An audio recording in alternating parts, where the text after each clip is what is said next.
여보세요? 여보세요? 어디야? 안 들려요? 여보세요? 아, 저 들리는지 안 들리죠? 알 수가 없어요? 들려요? 예, 안녕하십니까? 오늘 이 자리에 모여주신 우리 한국에 계신 존경하는 우리 이 참석자 여러분들, 저는 여기 ISB 위원으로 일하고 있는 서정우입니다. 오늘 ISB의 그 일반적 표시와 공시 General Presentation and Disclosure의 공개 초안을 저희가 지난 연말에 발표를 했습니다. 그래서 오늘은 그 공개 초안의 내용을 소개하는 자리가 되겠습니다. 현재 한국회계기준원에서 파견 나와서 이 프로젝트, 즉 IAS 1번 개선 작업에 지금 열심히 일하고 계신 박일홍 수석 연구원과 함께 오늘 이 주요 내용을 여러분들에게 소개해 드리겠습니다. 또 여러분들이 보내주시는 질문에 대해서도 충분히 답변을 해 드리겠습니다. 지금 요 전체 웨비나는 지금부터 전체 한 45분간 진행될 예정입니다. 그리고 첫 한 15분은 박일홍 수석 연구원께서 주요 내용을 요약해서 설명해 드리고 나머지 한 30분은 여러분들이 보내주신 질문에 대해서 저희가 답변을 드리는 시간을 갖겠습니다. 우리가 설명하는 중에 여러분들이 질문이 있으시면은 화면에 보이는 그 텍스트 박스에 한글로, 뭐 영어로도 상관없습니다만은 한글로 편하시게 질문을 써서 그 서밋 버튼이 있는데 그 버튼을 누르시면 됩니다. 그리고 저희가 그 얘기할 때 언제든지 질문을 할 수 있으니까 웨비나 종료 전까지 많은 질문을 속 시원하게 다 하십시오. 그럼 저희가 아시는 대로, 아는 대로 다 답변을 하겠습니다. 그러면 이제부터 박일홍 수석연구원이 이 프로젝트의 목표와 그 주요 내용에 대해서 이제 설명을 하겠습니다. 자, 그러면 박일홍 선생님 시작해 주시죠. 네, 감사합니다, 서위원님. 슬라이드 3부터 먼저 시작하겠습니다. 현재 이제 ISB는 재무제표 이용자와 더 나은 의사소통을 위한 여러 가지 프로젝트를 진행 중입니다. 주요 재무제표 프로젝트는 이러한 프로젝트 일부로서 일단 재무보고의 개선을 목적으로 하고 있습니다. 이 프로젝트의 목적은 손익계산서에 표시되는 정보에 중점을 두고 있고요. 이용자와 더 나은 의사소통을 위해서 정보가 재무제표에서 전달되는 방식을 개선하고자 합니다.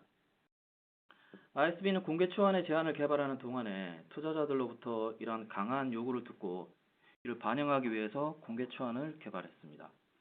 공개 초안에 대한 의견 수렴 기한은 2020년 6월 30일까지이고요. 이번 웨비나가 한국의 이해관계자들이 공개 초안의 내용을 잘 이해해서 의견을 제출하는 데 도움이 되었으면 합니다. 네 번째 슬라이드를 보시면 지금 ISB는 주요 재무제표 프로젝트에 일단 우선 순위를 두기로 한 이후에 성과 보고의 개선이 필요한 주요 분야를 파악하고자 투자자와 여러 차례 만남을 가졌고요. 세 가지 주요 주제를 파악했습니다. 첫 번째는 손익계산서의 구조와 내용이 기업 간에, 심지어 동일한 산업의 기업 간에도 상이하다는 것이었습니다. 따라서 투자자들이 기업들의 재무성과를 비교하고 평가하는데 어려움이 있었고요. 즉 투자자들은 기업 간의 비교 가능성이 좀 더 개선되기를 원했습니다. 이러한 우려를 해결하고자 ISB는 중간합계를 정의를 했고 이를 손익계산서에 표시하도록 요구했습니다. 두 번째는 재무제표에 표시되는 통합된 정보의 질에 대해서 투자자들의 우려가 있었습니다. 투자자들은 종종 의사결정에 필요한 정보를 재무제표에서 얻지 못하는 경우가 있다고 언급을 했고요. 이러한 의견을 받아들여서 ISB는 재무제표에 표시되는 정보의 세분화에 대한 요구사항을 강화했습니다. 마지막으로 세 번째는 투자자들은 이제 경영진이 정의한 성과 측정치 또는 난갭 메저라고도 하는데 이런 것들이 기업의 재무성과 분석에는 용이하지만 종종 그 해당 정보가 투명하지 않다고 보았고요. 또 해당 측정치가 어디에 있는지 찾기가 어렵고 기관별로 다르게 계산되는데 우려를 나타냈습니다. 따라서 ISB는 경영진 성과 측정치 공개 초안에 따르면 매니지먼트 퍼포먼스 메저를 정의하고 이를 주석에 공시하도록 요구했습니다. 또한 ISB는 이러한 주요 제안과 관련해서 개정에 필요한 다른 기준서의 개정도 제안했습니다. 네, 감사합니다. 박일홍 선생님. 손익계산서의 중간 합계에 대한 제안부터 이제 논의가 시작하도록 하겠습니다. 기본적으로 그 많은 투자자들이 특히 손익계산서를 비교하는데 어려움이 많다. 그런 그 지적사항이 많았습니다. 그래서 특히 또 동일 산업 또는 뭐 이종 산업 간의 비교는 더욱더 힘들고 이러한 그 비교 가능성의 문제를 조금이라도 개선해 보고자 이 손익계산서를 개선하는 노력을 했고 그 개선하는 노력에 대해서 우리 박일홍 수석연구원께서 설명해 드리겠습니다. 네, 슬라이드 5로 보시면 이 슬라이드는 ISB의 제한 사항을 적용을 했을 때 손익계산서가 어떠한 형태를 띠는지를 보여주고 있습니다. ISB는 손익계산서의 구조를 개선하기 위해서 세 가지 중간 합계와 4개 범주를 신설했습니다. 보시면은 음영으로 표시한 것이 3개 중간 합계이고요. 맨 오른쪽 박스에서 4개의 범주를 확인하실 수 있습니다. 이 손익계산서는 한 가지 사례일 뿐이고요. 여기서 제시된 모든 라인 아이템의 표시가 요구되는 것은 아닙니다.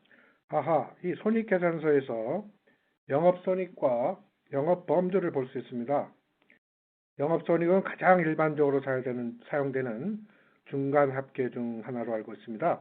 네, 맞습니다, 서 의원님. 그 ISB는 총 100개 샘플 기업을 대상으로 조사를 했는데요. 63개 기업이 영업손익을 표시했습니다. 하지만 IFRS에서는 영업손익을 정의하지 않고 있죠. 그리고 영업손익을 표시한 기업들이 영업이익을 서로 다르게 정의하고 있었습니다.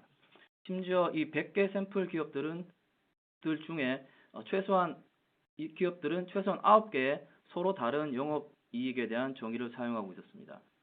그리고 일부 투자자들은 심지어 영업손익이 IFRS에서 정의되어 있지 않다는 사실도 모르고 있었고요.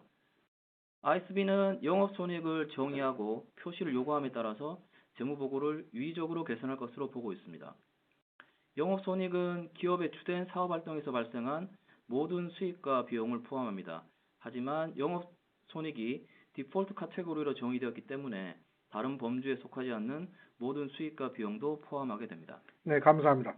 이 영업손익은 특히 한국에서 굉장히 관심이 많은 분야입니다. 왜냐하면 한국에서도 이 영업손익은 오래전부터 이미 사용되어 왔었기 때문에 여기에 대한 그 피드백을 여기 런던에서는 간절히 원하고 있습니다. 한국의 경험을 바탕으로 해서 그 의견을 많이 줬으면 좋겠습니다. 조금 더 이제 더 밑으로 내려가게 되면 그 손익계산서 표에서 재무범주 앞에 재무손익 및 법인세 비용, 차감 전 순이익이라는 것이 있는데 이런 서브토탈을 왜 제안했는지 우리 박영선 선생님 설명해 주시겠습니까? 네, 서 의원님. 그 기업이 어떻게 자본 조달을 하는지와 상관없이 투자자들이 기업의 성과를 분석할 수 있도록 하기 위해서 이 중간합계를 추가를 했습니다. 이 중간합계 아래에 보시면 재무 범주가 있는데요. 기업의 자본 조달과 관련된 자산 부채에서 발생하는 손익을 포함하게 됩니다.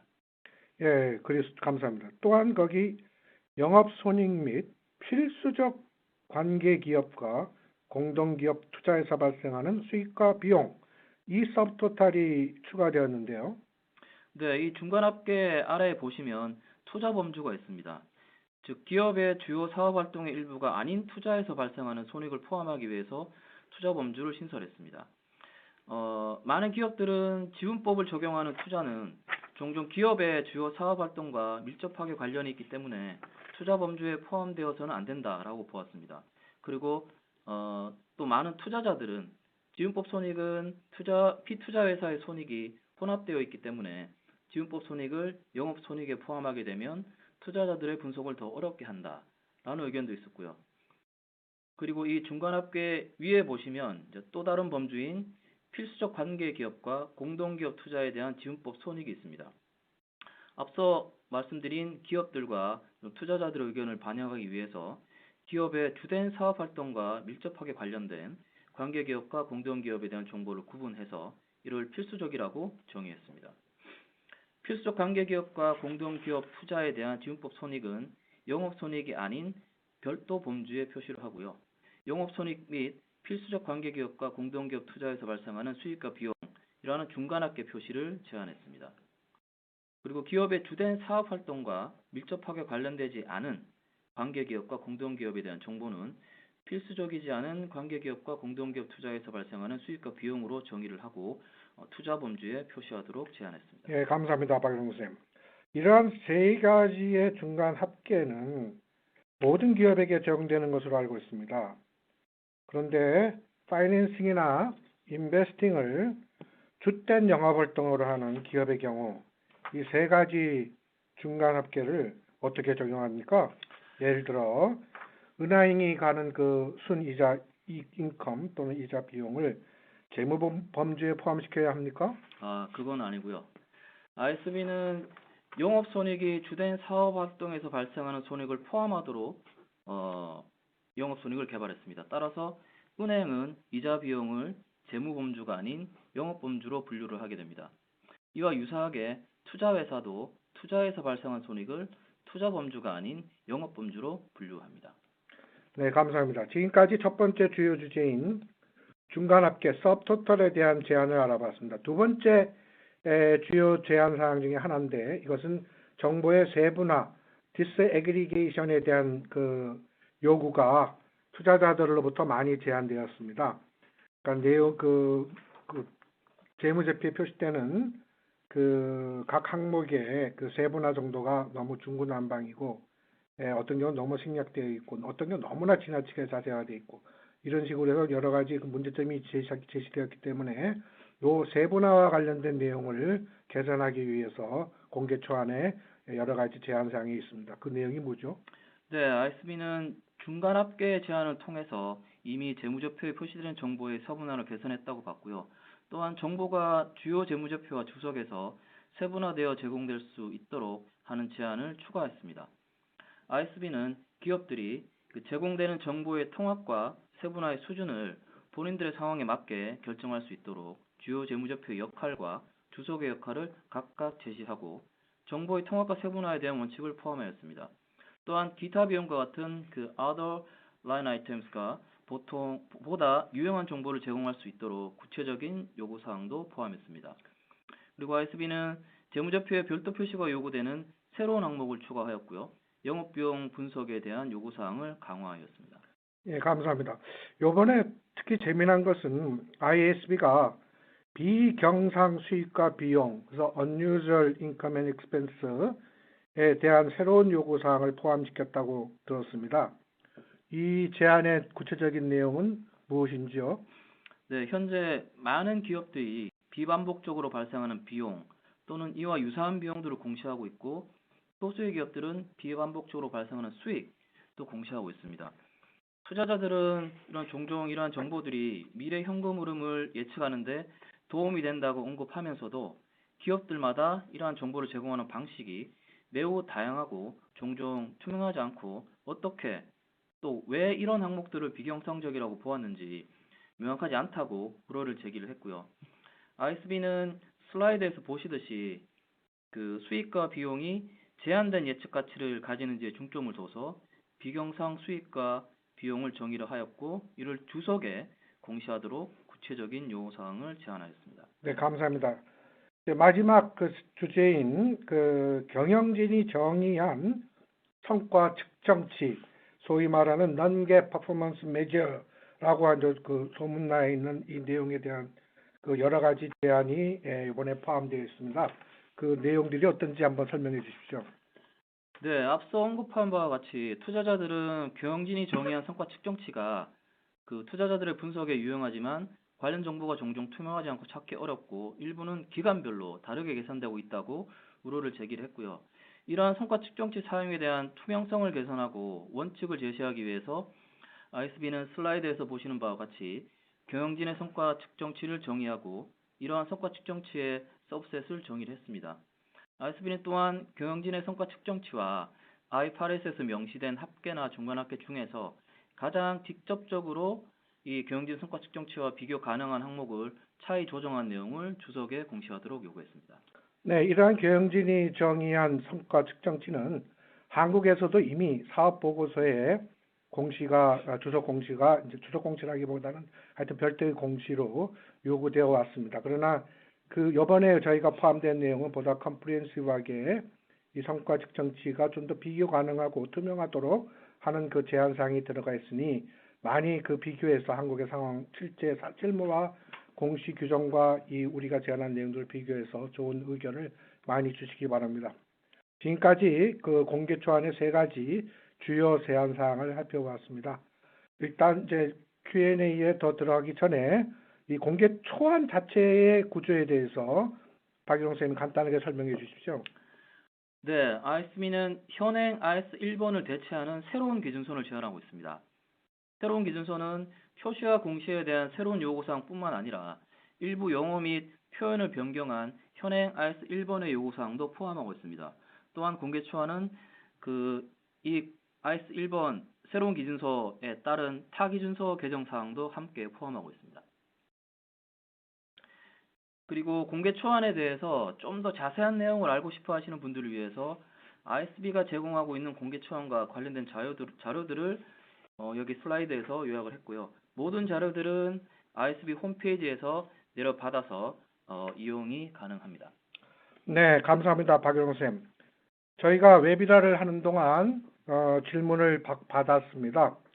일단 그 받은 질문에 대해서 질문이 무엇인지, 그 다음에 저희가 지금 현재 답변할 수 있으면 최대한 답변을 하겠습니다. 저희가 지금 하는 내용은 IASB의 공식적인 답변과 의견이 아님을 여기서 분명히 제가 선언하고자 합니다. 그러니까 일단 지금부터는 우리들의 개인적인 의견이기 때문에 그 점을 유의해서 들어야 됩니다. 지금 그러면 박일원 선생님, 그럼 첫 번째 질문은 무엇이고 거기에 대한 답변은 무엇인지 한번 시작해 주시죠. 예, 이제 받은 질문 중에 왜 영업 범주를 직접 정의하지 않고 자녀 범주로 제한했나라는 질문이 있었고, 이와 연관해서 영업이익에 어떤 일시적으로 발생하는 손익이나 그 중요하지 않은 손익이 모두 포함되어서 회사의 실제 영업 활동에서 발생하는 손익을 잘 보여주지 못할 수 있다라는 이제 질문 사항이 있었는데요. 첫 번째, 왜 영업 범주를 직접 정의하지 않고 자녀 범주로 제한했나에 대해서 설명을 드리면, ISB는 영업 범주가 자녀 범주로 정의되었지만 영업 범주가 기업의 주된 사업 활동에서 발생하는 수익과 비용에 대한 정보를 포함할 것으로 보고 있습니다.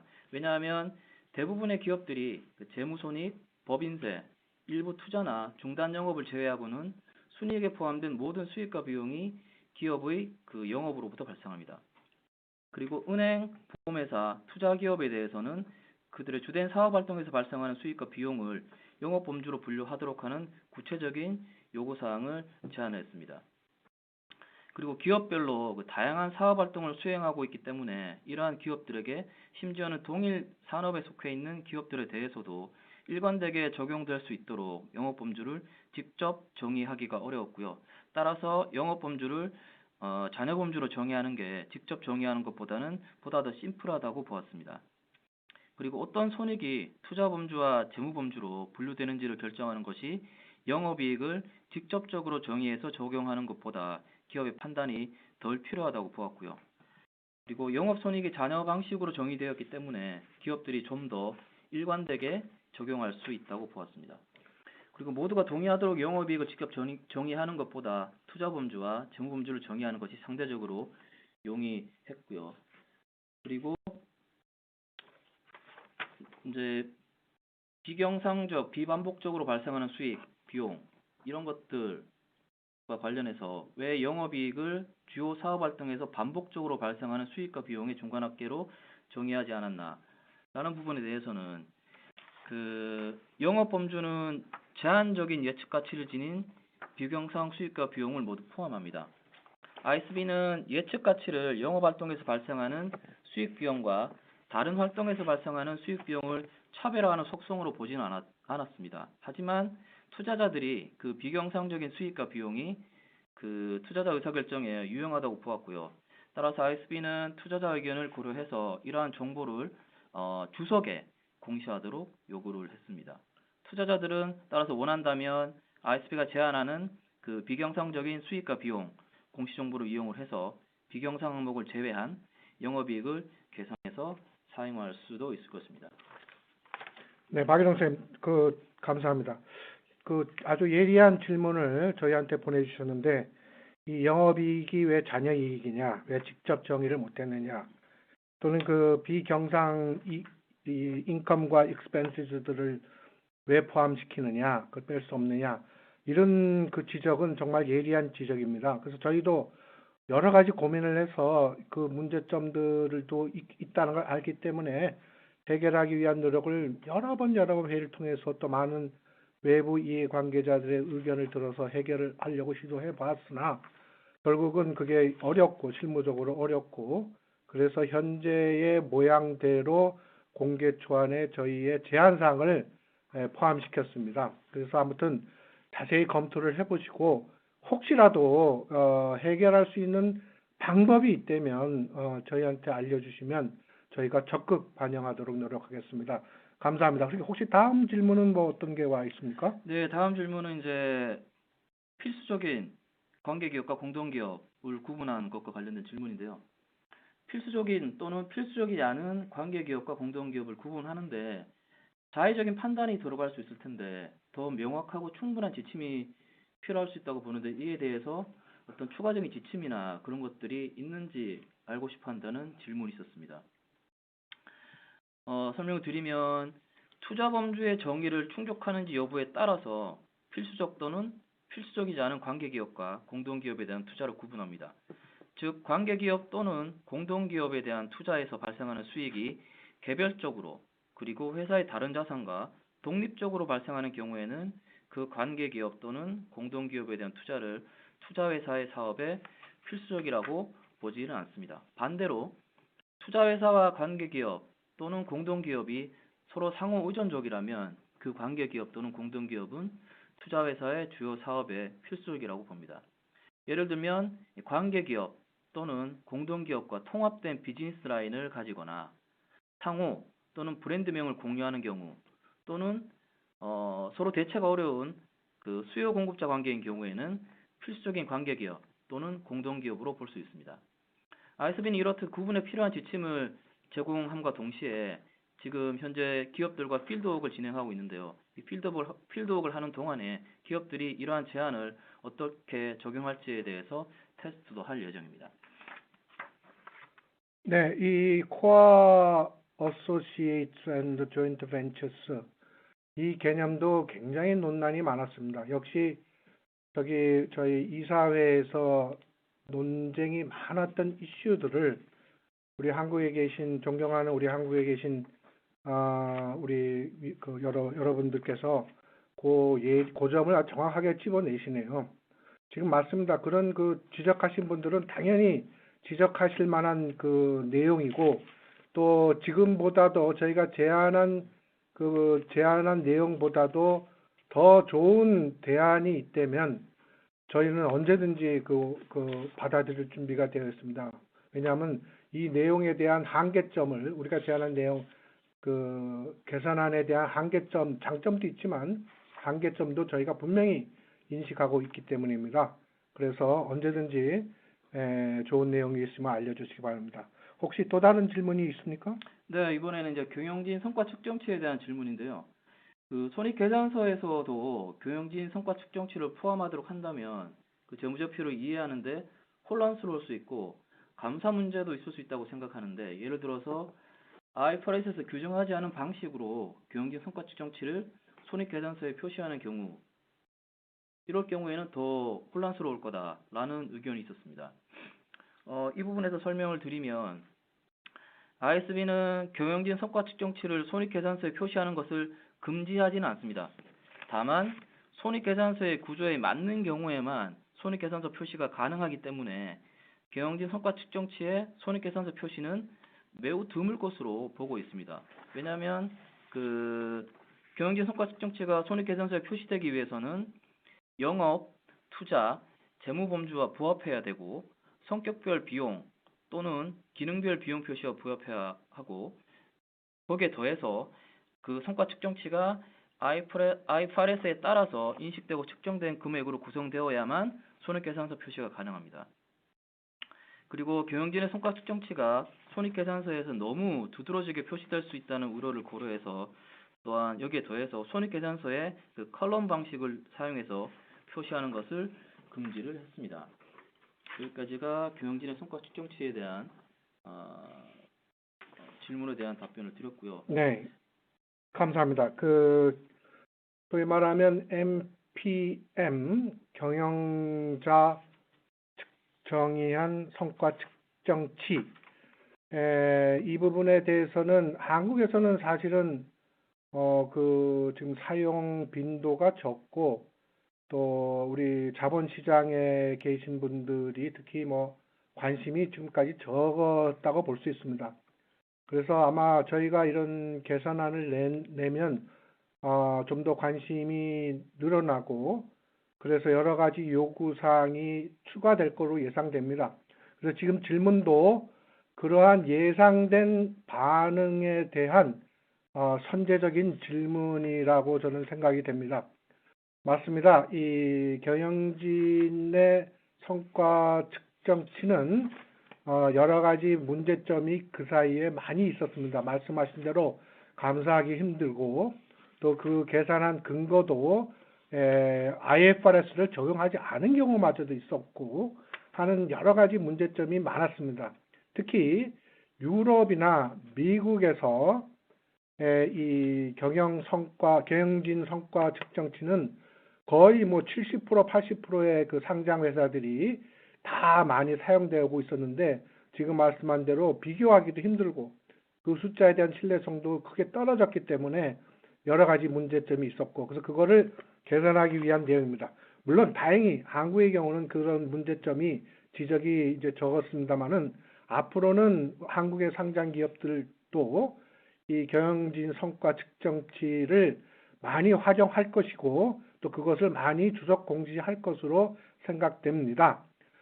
지금까지 그 사업보고서에서 공지하는 그런 조금 소극적인 방법보다는 보다 적극적으로 자본시장 이용자들한테 자신의 강점을 더 보여주기 위한 지표로서 활용될 것이라고 예상되기 때문에 저희 제안에는 무조건 허용하는 것이 아니라 지금 박일홍 수석 연구원께서 설명한 대로 여러 가지 제한 사항이 들어가 있습니다. 그래서 그런 제한 사항 내에 하여야 되기 때문에 감사 가능성 또는 규제 가능성, 규제의 용의, 감사 용이성에 문제는 어렵다고 예상이 됩니다만은 그래도 크게 그 어려움을 줄이고자 하는 노력을 했습니다.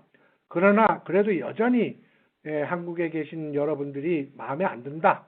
이 현재 나온 개선안 가지고는 충분하지 않으시면 아까 말씀드린 대로 여러분들의 현명한 의견, 더 추가할 수 있는 그 추가 사항이 있으면 언제든지 저희한테 전달해 주시기 바랍니다.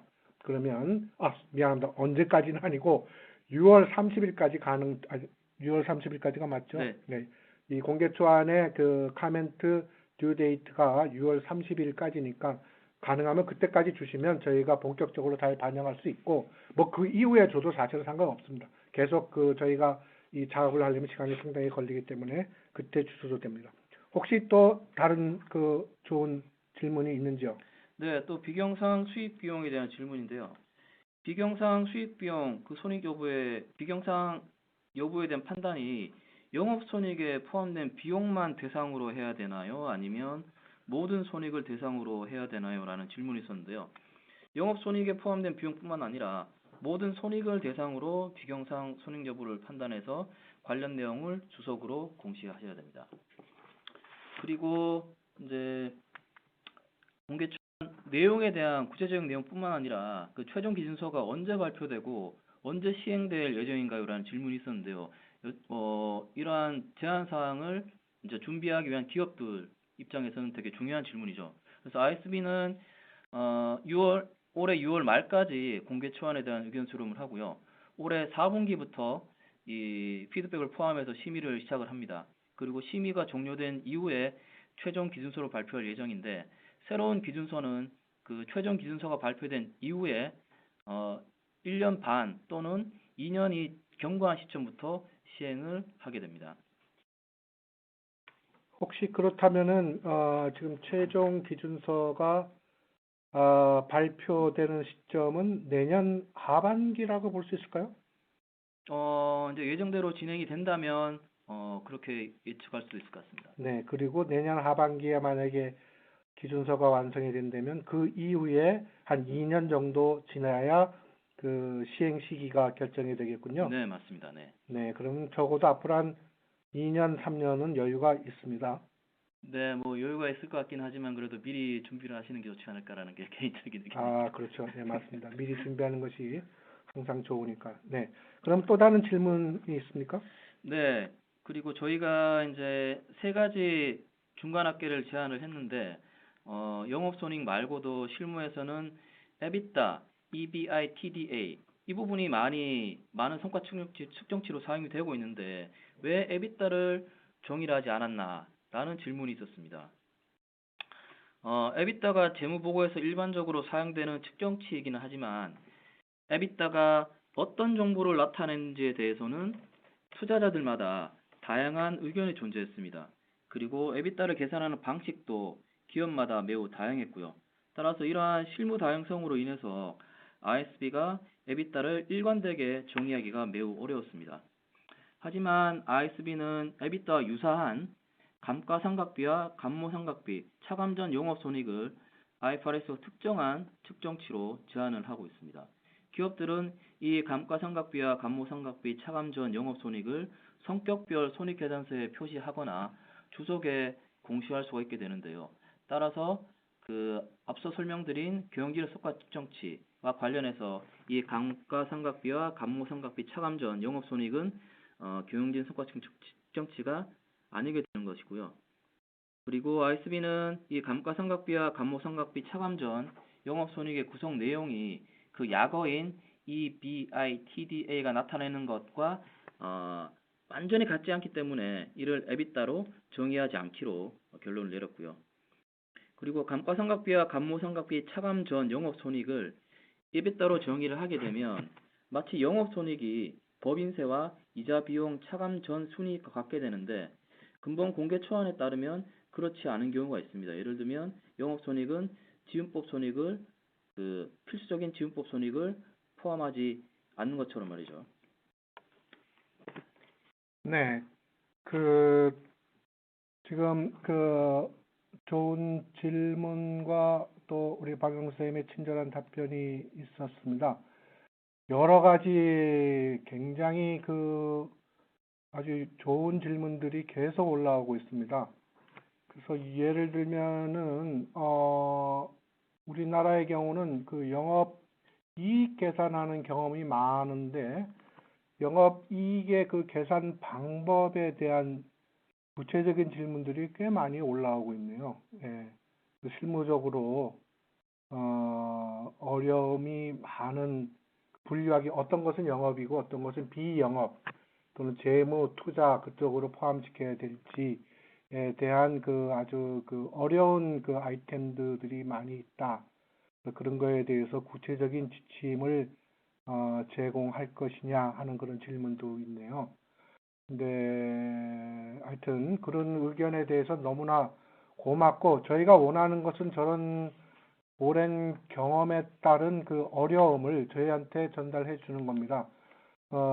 그 어려움을 저희가 가능하면은 해결할 수 있는 방법을 고안해서 저희가 제공하기를 원합니다. 그러니까 그 실무적인 어려움들을 예, 좋은 의견이 많네요. 하여튼 그런 내용들을 많이 제시해 주셔서 감사하겠습니다. 네. 아직 구체적인 답변은 우리 박일홍 선생님이 한번 얘기해 보시죠. 그러니까 영업 손익과 영업 외 손익에 대한 구분을 쉽게 좀 할 수 있는 추가 기준을 저희가 제공할 예정인지 거기에 대해서 질문이 꽤 있네요. 지금 공개 초안에 보시면 본문에 대한 내용이 있고요. 그 다음에 어플리케이션 가이던스 적용 지침이 들어가 있는데 거기에 보시면은 영업 인베스팅이냐 파이낸싱이냐 오퍼레이팅이냐 구분할 수 있는 여러 가지 추가적인 설명과 예시들을 제공을 하고 있고요.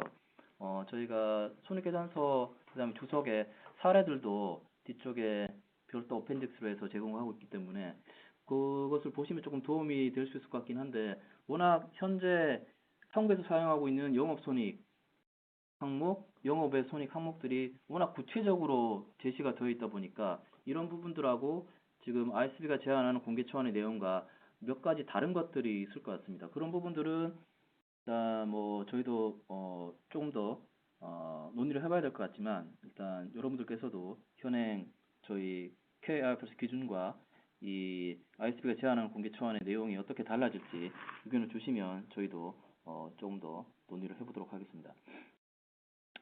그리고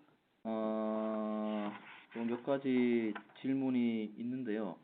지금 ISB가 비교 가능성을 개선하기 위해서 특히 성과 측정치와 관련해서 이제 세 가지 새로운 서브토트를 제안하고 있는데 그러면 이러한 것들이 그 기업 간의 비교 가능성을 그 기업 특유의 정보보다 우선시한다고 봐도 되는지에 대한 질문이 있었습니다.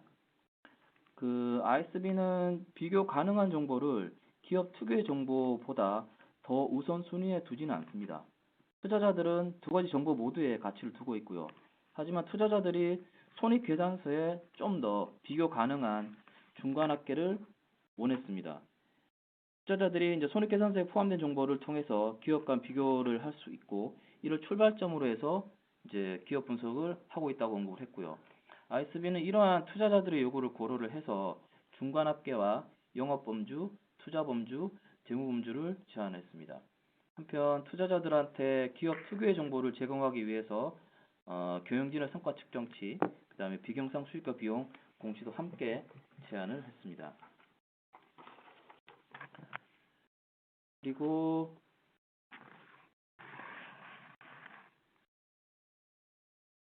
그 질문 중에 다양한 업종, 즉 금융업과 비금융업을 같이 영위하는 회사는 어떻게 표시하는지요?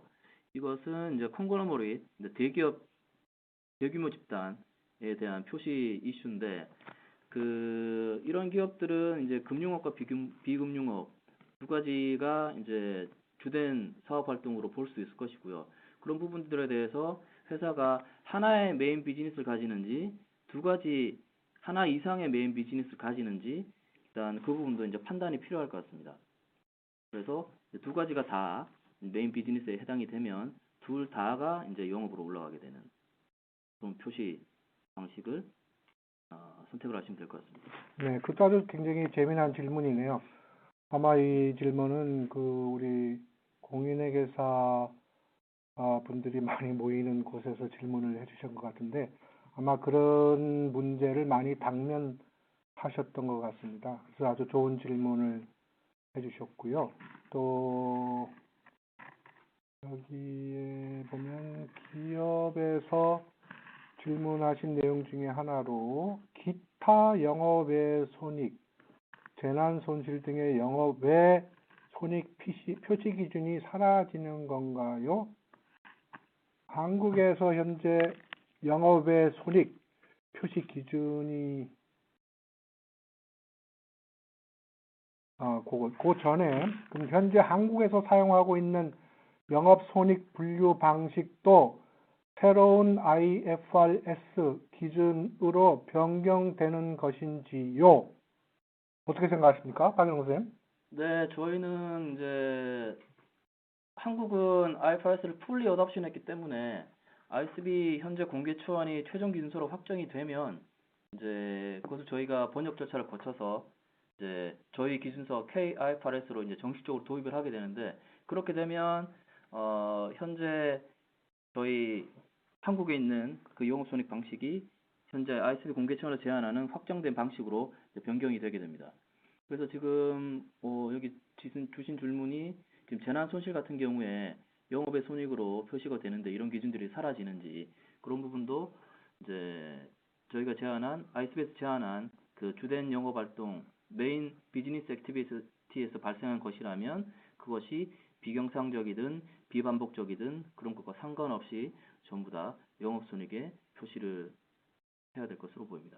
네, 역시 그 기업에서 실무를 담당하고 있는 그 우리 회계 전문가로서 당연히 질문을 좋은 질문 같습니다. 지금 한국 회계 기준에 한국에서 그 지도하고 있는 영업손익의 분류 방식이 새로운 만약에 IFRS 기준으로 제정이 되면 변경될 것인가? 이 부분에 대해서는 지금 박일홍 선생님이 적절하게 설명을 드렸습니다만은 한국에서 좀 더 심도 있게 이 부분은 분석해야 될 것 같습니다. 과연 제 생각에도 뭐 큰 변화가 있을 것 같지는 않습니다. 왜냐하면 지금까지 오랜 동안 2011년에 IFRS 도입을 한 이후에 한 10년 동안 영업이익의 분류 표시를 쭉 해왔거든요. 한국의 모든 기업들은. 그래서 그런 그 경험을 통해서 혹시 만약에 한국의 그 현재 하고 있는 분류 방식이 새로운 기준하고 만약에 그 충돌되는 것이 있다면 그런 것들을 저는 적을 거라고 생각하지만 혹시 중요한 게 있다면 그런 것들을 잘 분석을 하셔서 저희한테 의견을 보내주세요. 한국의 방식으로 좀 해달라. 국제회계 기준이 한국의 영업손익 분류 방식에 그것을 따르도록 하는 그 의견과 혹시 있다면 그 근거까지 보내주시면 여기 이제 IASB에서 그 부분을 고민할 때에 잘 반영될 수 있을 것이라고 생각됩니다. 기업에서 바쁜데 오늘 또 이렇게 중요한 의견을 주셔서 감사합니다. 네, 박일홍 선생님, 또 다른 질문이 있는지요? 예, 조금 이제 많이 관련된 내용이긴 한데, 예, 엑스베알의 텍사노미에도 이번 공개 초안에 따라서 많이 개정될 것 같은지에 대한 질문을 주셨는데요. 당연히 이제 다른 기준서도 마찬가지고 공개 초안이 최종 기준서로 확정이 되면 여기 텍사노미 팀에서 이제 관련된 그 텍사노미도 개정 작업에 함께 들어가게 됩니다. 특히 이제 이번 새로운 기준서 공개 초안에 따르면 새로운 라인 아이템도 많이 들어가고 특히 매니지먼트 퍼포먼스 메저도 들어가기 때문에 이런 부분에 대해서 지금 텍사노미 팀에서 개정된 내용을 함께 논의하고 있습니다. 네, 감사합니다. 지금 그 대학교에서도 또 질문을 해주시고 해서 질문이 또 여러 가지가 많이 지금 올라와 있는데요. 저희가 이 부분을 다 일일이 지금 답변할 시간이 없고, 나중에 우리가 좀 정리해서, 캐즈비의 한원희 선생님한테 전달을 하겠습니다. 저희가 답변할 수 있는 것들은. 그러면 그때 참고를 하시면 여기 보내주신 정말 귀중한 이 질문에 대한 답변을 얻을 수 있을 겁니다. 너무 감사합니다. 이렇게 바쁘신데 좋은 귀중한 질문을 보내주시고 해서 저희가 예정했던 시간은 45분입니다. 그래서 일단은 오늘의 웨비나는 이상으로 끝내야 될 것 같습니다. 그 다음에 추가적으로 캐즈비를 통해서 여러분들의 질문에 대한 답변을 전달하도록 하겠습니다. 이 웨비나를 준비하기 위해서 한국의 캐즈비 한국회계기준원의 한원희 선생님이 많이 도움을 주셨습니다. 특히 감사를 드리고요. 가장 중요한 거는 여기 오늘 웨비나에 참석해 주신 상당히 많은 그 한국의 그 전문가들 여러분들에 대해서도 깊은 감사를 드리고요. 또 오늘 여기 IASB에서 저희가 시작한 게 런던 시간으로 아침 7시 반부터 준비를 해서 아침 8시부터 지금 시작을 한 건데 여기 그 한국회계기준원에서 파견 나온 박일홍 수석연구원이 준비를 굉장히 많이 했습니다. 거기다가 IT팀의 사이먼 버헤난이라는 아주 착한 우리 아저씨가 한 분 있는데 머리가 좀 없는 대머리지만 너무나 마음이 착한 사이먼이 아침부터 와서 도와주었습니다. 아무튼 많은 분들이 도와줘서 지금 웨비나를 성공적으로 마치게 되었고, 가장 중요한 거는 6월 30일까지 저희가 발표한 공개 초안에 대한 내용, 그 다음에 오늘의 그 논의해서 그 코멘트를 많이 보내주셨으면 좋겠습니다. 그 슬라이드 제일 마지막 페이지에 보면은 그 exposure draft나 basis for conclusions, illustrative examples, 그 다음에 IAS1과의 비교 표시표까지 있습니다. 그 다음에 거기 summary도 또 스냅샷 따로 있고, 여기 한수 위원장의 비디오로 설명하는 내용도 있고, 여러 가지 내용이 있으니 거기를 참조해서 좀 더 자세하게 보시면 되겠습니다. 한국은 이제 코로나 바이러스를 이제 극복하고 있는 시점인 것 같습니다. 그러나 불행히도 여기 영국과 유럽은 이제 막 코로나 바이러스가 시작된 것 같습니다. 그래서 저희도 굉장히 여기서 서로 몸을 조심하고 건강에 유의하고 있습니다. 오늘 참석해 주신 여러분들도 이렇게 열심히 일만 하지 마시고 건강관리, 코로나 바이러스에 계속 유의해 주시기 바랍니다. 감사합니다. 참석해 주셔서 감사합니다. 박영선 선생님. 감사합니다. 네, 안녕, 빠이.